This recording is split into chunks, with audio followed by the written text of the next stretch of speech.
I'm Justin Hilborn. And I'm Andrea Hilborn. And we're Fat of the Land Farm. We're a mixed livestock farm, pasture-based, direct market, and our intention is to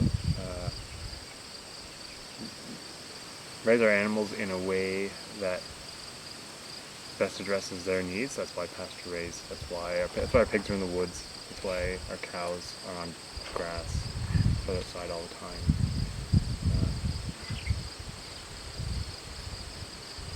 So we just see ourselves working with the natural systems. Come on, pigs!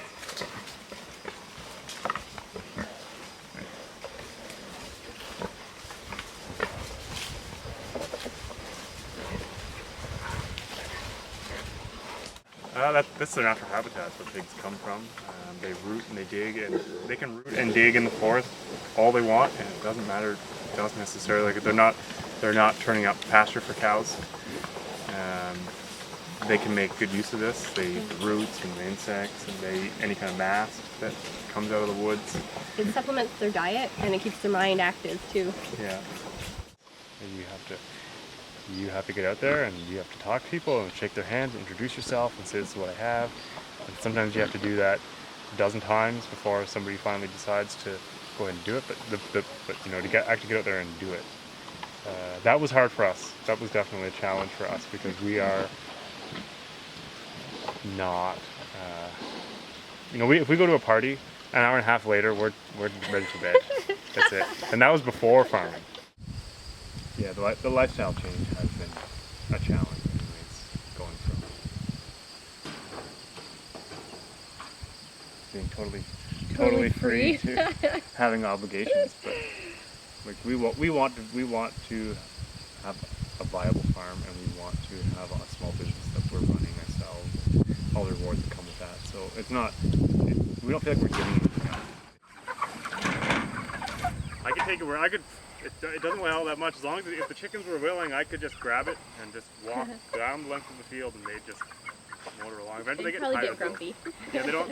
It's 10 by 12, and they don't really like to move more than 12 feet at a time.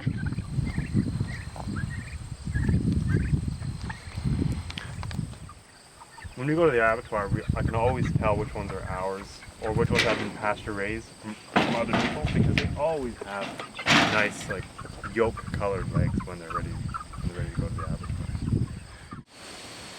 The animal side definitely had more of a draw to us. We didn't have a lot of experience with the animals though. We had been around goats and small animals, pigs and stuff like that, but not cattle, and so it was quite a leap for us to get into them.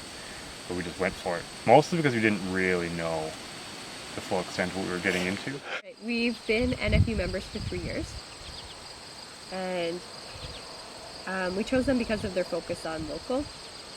I think they've done a lot of work that we've benefited from, in that, educating people about local food and why it's a good idea.